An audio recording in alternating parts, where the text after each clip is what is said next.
గంటలకు అమ్మవారి శోభయాత్ర ప్రారంభమవుతుంది. కావున ఇదే విధంగా భక్తులందరూ కూడా ఆ కార్యక్రమంలో పాల్గొనవలసిందిగా మరి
దయచేసి ఒక్క 2 నిమిషాలు వెయిట్ చేయండి ప్లీజ్.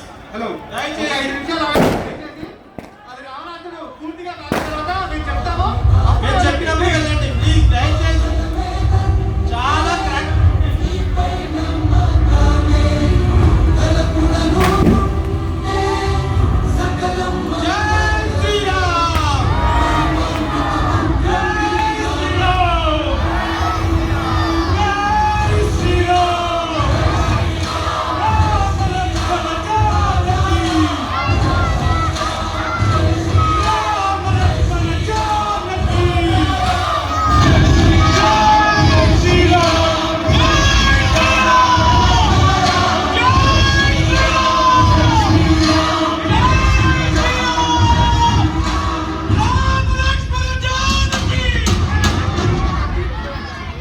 పూర్తిగా ఇంకా కాలేదండి. దయచేసి మీరు